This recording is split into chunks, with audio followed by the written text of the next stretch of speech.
자, 여러분 안녕하세요. 세상 모든 해외 반응들을 소개해주는 반응소년단입니다. 우리 대한민국 대표팀이 멕시코와의 2차전 경기에서 0대1로 패배한 이후 자꾸 곱씹어봐도 질 경기는 아니었는데 자꾸 열받고 아쉬운 마음이 들더군요.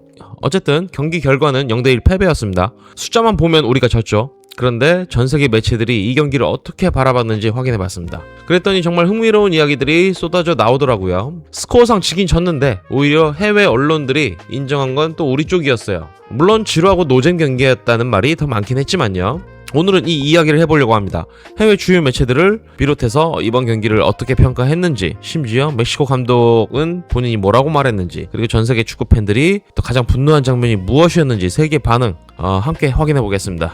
자, 이번 경기에서 전세계 매체들이 공통적으로 내린 평가는 바로 이겁니다. 멕시코가 잘해서 이긴 경기가 아니다. 사실 이건 우리나라 팬들도 다 느꼈을 거예요. 경기 내내 답답하긴 했는데 그렇다고 멕시코가 우리를 압도했냐? 그건 또 아니었거든요. 경기를 복귀해보자면 처음엔 멕시코가 역시나처럼 공격적으로 전방 압박으로 밀고 올라왔었죠. 자, 그렇게 하게 되면 멕시코 수비에 뒷공간이 생깁니다. 그래서 이강인을 집중 견제시키는 멕시코. 이때마다 이거 볼 때마다 짜증났었잖아요. 그런데 이강인 선수는 파울 안 하면 볼을 안 뺏기죠. 이때 멕시코 선수들을 끌어내고 또 빈 공간 찔러주는 센스 있는 패스, 거기에 손흥민의 침투. 이걸 멕시코 감독이나 멕시코 선수들 입장에선 공포였을 것 같거든요. 지들이 먼저 공격하다 손흥민한테 골 먹힐 뻔할 순간을 분명히 한번 겪었습니다. 간신히 걷어냈죠. 얘들도 그때 알아챘을 거예요. 함부로 나갔다간 완전 잣된다라고 말입니다. 그 멕시코가 전반 하이드레이션 브레이크 이후 수비적으로 완전히 내려섰습니다. 이때 점유율을 우리가 완전히 높여갔죠. 이때까지는 적절히 잘 해나갔다고 봐요. 그런데 선제골을 우리가 실수로 내주고 나서 홍명보 감독의 대처가 이때 안 맞았다고 저는 개인적으로 생각이 듭니다. 영국의 스포츠 매체 인디펜던트는 이 경기를 두고 단 하나의 실수가 승패를 갈랐다라고 딱 잘라 표현했죠. 이기고 진 것의 차이가 실력이 아니라 그냥 불운해서 졌다, 이렇게 말한 것 같고요. 멕시코 매체인 스포츠 일간지 마르카 역시 멕시코가 간신히 이긴 경기라고 평가를 하면서 오히려 한국 대표팀은 용기가 있었고 더 공격적인 팀이었다라고 썼네요. 이건 또 멕시코 매체가 오히려 우리나라를 칭찬한 거죠. 자국팀이 이겼는데도. 자, 파나마의 일간지 라에스트레아드 파나마, 멕시코는 한국의 견고한 수비를 상대로 해낸 것이 사실상 없었다라는 냉정한 평가를 내놨고요. 독일 매체 NTV는 한국이 치명적인 실수로 멕시코에게 승리를 선물해줬다라고 표현했는데 다시 생각해도 분하긴 하네요. 실력으로 뺏긴 게 아니라 우리가 쥐어준 거다, 이런 뉘앙스잖아요. 틀린 말은 아닙니다. 그리고 일본 매체 풋볼 채널은 왜 손흥민은 한 번도 슈팅을 할 수 없었을까? 에이스가 있어도 공격을 마무리할 수 없는 한국 대표팀의 딜레마. 한국의 공격이 멕시코에 위협이 되지 않는 요인 중 하나는 에이스 손흥민을 제대로 활용하지 못했기 때문이다. 이번 경기에서 드러난 건 기존 팀이 가지고 있던 에이스에 대한 의존이 아니라 에이스를 활용하지 못한다는 건 보다 근본적인 문제이다. 이건 일본 매체가 제일 정확하게 제 심정을 이야기해주는 것 같습니다. 그리고 미국 매체 볼라에선 아예 이런 제목을 뽑았어요. 멕시코에게 패한 한국, 과연 탈락인가? 라면서 스스로 답을 냈는데 아직 한국은 탈락하지 않았다. 오히려 조 2위로 32강 진출 가능성이 높다라고 못을 박았습니다. 이번 경기 졌다고 월드컵 조별리그에서 탈락할 거라고 생각하진 않습니다. 자, 그런데 이 경기에서 가장 솔직한 사람이 누구냐? 저는 이제 놀랍게도 멕시코 감독이 아기레 감독인 것 같아요. 보통 이긴 팀 감독이면 우리가 잘했다, 우리 선수들이 훌륭했다, 이렇게 말할 것 같잖아요. 근데 아기레 감독은 좀 달랐어요.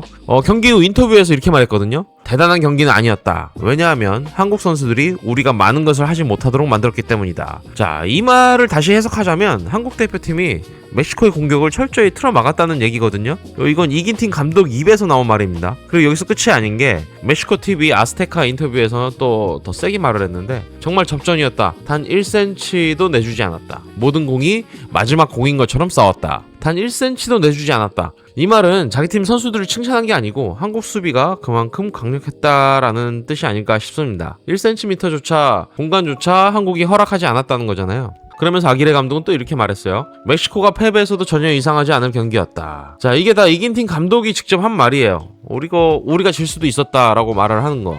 우리 대표팀이 잘 싸웠다라고 증명은 해준 건데 솔직히 저는 이런 인터뷰 보면 좀 안타까워요. 충분히 이길 수 있었던 경기였는데 왜 진 거야? 라는 생각이 드는 거죠. 어쨌든 결과는 졌다는 거. 이렇게 말해봐야 소용없습니다. 그리고 이번 경기에서 전 세계 매체들이 특히 집중한 장면이 한 두 개 있어요. 뭐 다들 아시겠지만 골닷컴은 멕시코가 한국 골키퍼의 결정적 실수 덕분에 승리했다라고 이렇게 직접적으로 표현을 했고, 스페인의 엘파이스는 어이없는 실수라고 표현을 했습니다. 그리고 스포츠 일러스트레이티도 끔찍한 실수라고 표현을 했고요. 근데 이 부분에서 좀 짚고 넘어갈 거는, 해외 매체들이 다 실수하지만 뭐 우리나라 언론에서도 뭐 다 똑같이 말하지만 놓치면 안 되는 게 있어요. 득점 장면 빼고는 김승규 선수가 잘했어요. 엄청난 선방들도 많았고, 부디 김승규 선수 위축되지 마시기 바랍니다. 멘탈은 강한 분으로 알고 있거든요. 거기에 이기혁 선수도 탓하지 않았고 팀을 위해 묵묵히 계속 후방을 지켜준 선수입니다. 누구보다 응원해요. 그리고 멕시코 감독 아기레 감독 본인도 본인 인터뷰에서 우리의 실수를 끝까지 기다렸다는 표현을 썼는데, 한국이 볼 소유권을 많이 가지고 있을 때 실수가 한 번씩 나오더라. 그걸 기다렸고 통했다라고 이렇게 말했습니다. 그만큼 이 경기가 박진감 넘치진 않았는데 치밀한 심리전이었다는 걸 보여주는 대목이죠.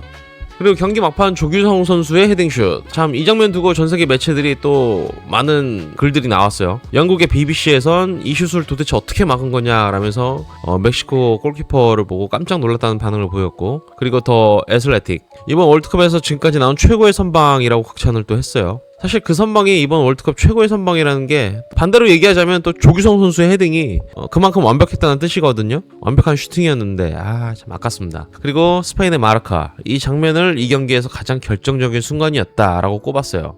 멕시코 골키퍼 랑헬의 평점이 멕시코에서 골을 넣은 선수보다 훨씬 높았다는 거, 그 자체가 이 경기에서 우리가 얼마나 또 치열하게 싸웠는지 말해주는 것 같네요. 랑헬 골키퍼도 또 본인은 이렇게 인터뷰를 했답니다. 모든 것이 너무 빨랐다. 본능적인 반응이었으며 무슨 일이 있었는지 정확히 설명하기 어렵다. 다만 나는 끝까지 집중했을 뿐이다. 자, 뭐 설명하기 어렵다는 말이 뭐 다 말해주지 않습니까? 자신도 어떻게 막았는지 모르는 거예요. 그리고 이번 경기에서 저뿐만 아니라 전 세계 축구 팬들이, 매체들이 가장 강하게 반응한 거, 바로 손흥민 선수의 교체예요. 자, 손흥민 선수가 후반 57분에 교체 아웃됐거든요. 57분, 후반 시작한 지 10분, 이제 골 먹히자마자 바로 뺐어요. 진짜 너무 짜증났었고, 홍명보 감독 아마 이때 욕 많이 먹었을 거예요. 0대1로 뒤지고 있는 상황에서 동점골을 만들어야 하는 이 중요한 시간에 우리가 갖고 있는 가장 센 카드를 스스로 버린 거잖아요. 자, 이거 보세요. 자, 똑같이 말하거든요. 미국의 스포팅 뉴스는 이 장면을 두고 대한민국은 가장 큰 무기 중 하나를 스스로 잃었다 라고 표현을 했고요. 그러면서 이 결정이 납득되려면 감독의 추가 설명이 필요하다. 부상이 아닌 이상 이해하기 어렵다라고 분석했습니다. 그리고 뭐 영국의 토트넘 전문 매체 하스퍼 HQ, 그리고 토트넘 팬들이 운영하는 계정을 알고 있는데, 자, 손흥민을 제대로 활용하지 못하는 치명적인 실수, 그리고 접전 상황에서 후반 초반에 손흥민을 빼는 것은 선수에 대한 모욕이자 감독의 중대한 실수라고까지 썼습니다. 토트넘 매체에서 손흥민 모욕이라는 단어까지 꺼냈네요. 또 이 매체가 또 덧붙인 분석은, 손흥민은 왼쪽 윙어로 뛸 때 훨씬 위협적인 선수다. 토트넘은 사실 누구보다 이걸 잘 알고 있다. 그런데 한국 대표팀은 그를 최전방에 3명의 수비수와 고립시키고 있다. 이렇게 꼬집었습니다. 이건 맞습니다. 정확한 표현이에요. 지금 한국 축구 팬들도 다 똑같이 생각을 하고 있을 거라 생각합니다. 그러니까 이해할 수가 없다니까요. 토트넘에서 가장 폭발적이었던 자리가 바로 이 자리잖아요. 왼쪽 윙. 원래 포지션. 왼발 오른발 가리지 않고 순간적으로 스위치 해가면서 골을 넣는 그 순간 많이 봤잖아요. 그런데 대표팀에서는 지금 이걸 정확히 못 쓰고 있어요. 제 생각에 홍명보 감독은 지금 클리스만보다 더 손흥민 선수를 못 쓰고 있어요. 지금부터 뭐 또 데이터 수치를 말씀을 드리자면 이거 진짜 중요해요. 손흥민 선수의 커리어 1군 통산 250골, 대표팀에선 56골. 이 골들의 분포를 분석해보면 전반 득점 비중이 42.5%, 그리고 후반에 골 넣은 비중이 57.5%입니다. 근데 더 중요한 건 후반에 나왔던 득점들이 언제 터졌느냐? 바로 76분 이후에 집중됐다는 거예요. 이게 무슨 뜻입니까? 손흥민 선수가 가장 빛나는 순간이 후반에 상대 수비수들이 완전 지쳐가지고 퍼져가지고 더 이상 그를 따라가지 못할 때, 바로 그때입니다. 그 순간이에요. 90분짜리 경기에서 진짜 손흥민이 위험해지는 건 바로 80분, 85분, 아니면 뭐 추가 시간. 그리고 지난번 아시안컵 때 생각을 해보세요. 16강 8강전, 그리고 호주와의 경기에서 8강전에서 손흥민 선수의 플레이로 후반 막판에 경기 끝나기 직전에 PK 얻어가지고 연장전까지 가가지고 손흥민의 환상적인 프리킥. 이걸 모른다고 홍명보 감독이? 이거 국가대표 감독이 맞나요? 아니, 풀타임을 뛸 수 있는 체력에 후반에 득점 기대값이 가장 높은 선수를 왜 57분에 빼냐고요. 이거 도무지 이해할 수가 없다니까요. 진짜 빛나기 시작하는 순간이 완전 30분이나 남은 그 시점에 얼마나 아까운 건지 이거 숫자가 말해주잖아요. 죄송합니다. 잠깐 분노가 제어할 수가 없었어요. 자, 아무튼 우리 대표팀 아직 끝나진 않았습니다. 현재 A조 상황을 보면 현재 대한민국은 조 2위입니다. 체코와의 맞대결 전적에서 이미 앞서 있기 때문에 설령 체코가 멕시코를 이기더라도 우리가 남아공한테 이기거나 비기기만 해도 32강 토너먼트는 올라갈 거예요. 그리고 남아공은 황인범 역할을 해주는 주전 미드필더 경고 누적으로 못 나옵니다. 그리고 사실 체코랑 비긴 것도 체코가 1대0으로 이기자마자 바로 수비적으로 내려서가지고 계속 남아공한테 기회를 스스로 준 거예요. 우리가 충분히 해볼만 합니다. 자, 모처럼 경우의 수를 안 따지고 토너먼트 올라가나 싶었습니다. 그리고 생각해보면 지난 4년 전 카타르 월드컵 때 우리가 포르투갈 잡았던 기적, 그때 우리는 절박한 입장이었죠. 이번에 남아공이 아마 그런 입장일 수 있습니다. 전력상으로 우리가 앞서 있긴 한데 남아공도 기적을 만들려고 하겠죠. 원래 여유있게 임할 수 있었던 경기를 이제는 방심은 절대 금물이 상황이 됐어요. 카타르 월드컵 때 우리가 포르투갈에게 그랬던 것처럼 간절한 팀이 사실 더 무섭다는 걸 우리가 증명했기 때문에 우리도 긴장해야 됩니다. 자, 오늘 영상 준비하면서 수십개 해외 매체 기사들을 좀 이렇게 봤는데 공통적으로 나오는 메시지들이 있어요. 한국은 졌지만 한국이 약해서 진 게 아니다. 스코어는 0대1로 졌지만 전세가 기억하는 건 또 기적 같은 선방에 막힌 조규성의 헤딩슛이 있었고, 아기레 감독이 모든 공을 마지막 공처럼 싸워야 했다고 이렇게 고백한 것도 있고, 어쨌든 멕시코가 이겼는데도 자국 매체가 간신히 이긴 경기라고 평가하기도 했고요. 사실 이 패배 아쉽긴 했어요. 왜냐하면 멕시코가 우리 팀의 역습, 뒷공간 침투, 손흥민 침투, 이강인 패스가 무서워가지고 얘들도 사실 수비로 내려선 거거든요. 그 홈에서 극강이라고 이야기하던 그 멕시코가 말입니다. 아기레 감독이 이번 경기에서 이강인을 너무 잘 알다 보니까 감독의 수싸움에서 홍명보보다 대처를 잘한 경기입니다. 감독 싸움에서 진 거거든요. 어쨌든 이번 경기에서 정말 치열하게 싸운 우리 선수들 너무 수고 많으셨습니다. 아직 한 경기 남아있고 마지막 조별리그 남아공과의 경기, 우리 한국 대표팀이 세상을 또 한번 놀라게 해줄 거라고 믿고 있습니다. 항상 그랬던 것처럼. 자, 이제 마지막으로 커뮤니티 레딧에 올라온 전세계 네티즌들의 반응을 한번 살펴볼게요. 이 경기는 재미도 없고 의미도 없다. 그만큼 득점이 나오기 힘든 경기였어. 이건 누가 저주를 해서 들어간 골이다. 이번 월드컵 최악의 골. 이건 실책 수준이 아니라 진짜 대참사다, 대참사. 혹시 한국이 2위로 올라가려고 일부러 그런 건 아니지? 이게 더 좋으면 진짜 끔찍하다. 한국한테는 진짜 불운이야. 지금까지 최악의 경기다. 참. 한국은 조규성이 들어왔을 때 크로스 올리는 족족 다 위협적이었는데 왜 그렇게 끝까지 크로스를 안 올렸는지 모르겠어. 진짜 이상해. 자, 한국팀은 완전 쫄보. 경기 4분의 1쯤 남아서 공격 시작하잖아. 헤딩슛 말고는 유효 슈팅이 하나도 없어. 기회가 있어도 슈팅을 시도하지도 않더라고. 인정합니다. 너무 답답했어요. 체코전에서는 슈팅이 시원시원하게 나왔는데. 한국 대표팀 진짜 코미디가 따로 없다. 눈 썩을 것 같은 개노답 축구 사이에 눈 정화가 되는 조금의 축구를 샌드위치처럼 끼워 파는 느낌임. 특히 미드필더진은 답이 없어. 압박 타이밍도 못 잡고 위치 선정도 안됨. 그냥 전방으로 다이렉트 패스만 뻥뻥. 멕시코가 개 못하긴 하지만 고지대 홈버프가 진짜 큰 것 같아. 잘하면 8강까지는 갈 수도 있겠지만 16강에서 바로 광탈해도 전혀 이상하지 않은 수준임. 코너킥에서 우리 골키퍼가 상대의 헤딩을 막은 건 진짜 영원히 기억에 남을 것 같아. 이건 멕시코 네티즌 같습니다. 한국 선수들은 자기가 공을 가지고 있지 않을 때는 움직임이 너무 없어.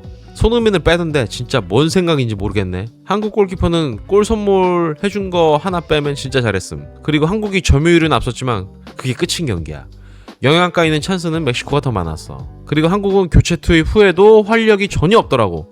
애초에 비기려고 작정하고 나와서 그런지 골을 먼저 먹으니까 선수들이 우왕좌왕하더라. 내 생각에는 조규성이 더 빨리 투입되었어야 함. 자기들이 자초한 거지. 체코전에서는 패스 돌리면서 공격 축구 잘만 하더니 오늘은 89분 전까지는 진짜 절박함이라곤 하나도 안 보이더라고. 그래놓고 웃기게도 경기 끝나기 직전 5분 동안 찬스를 한 4개는 몰아서 만들어 감독 전술 미스로 완전히 망한 경기. 전적으로 동의합니다. 솔직히 한국의 최악의 경기력. 경기 내내 뒤에서 지들끼리 패스만 돌리고 절박함이라곤 하나도 없어. 경기력에 걸맞은 정당한 결과임. 그래도 LA에 사는 많은 한국계 미국인들은 엄청 좋아하겠네. 16강 가면 아마 LA에서 경기 직관할 수 있을 테니까. 설레발은 금물임. 만약 남아공에 패해서 조 3위로 내려앉기라도 한다면... 난 한국의 패배가 당연하다고 생각해. 안일하게 볼만 돌리다가 패배하는 것은 지극히 당연한 대가야. 한국 선수들이 원정 응원을 온 팬들 안전 지켜주려고 일부러 분위기 좋게 져준 느낌. 만약 한국이 이겼어 봐라. 원정 팬들 당장 멕시코 관중석에서 날라오는 오물에 처맞고 있었을 거니까. 한국은 축구에 있어서는 멕시코에 끊임없이 선물을 주는 나라임. 자, 어쨌든 오늘 반응은 여기까지. 오늘도 반응소년단과 함께 해주셔서 진심으로 감사드립니다. 오늘 소식은 여기까지입니다. 대한민국 조별리그 마지막 경기 함께 마지막까지 응원해주시길 바랍니다. 다음 영상에서도 또 만나 뵙겠습니다. 감사합니다.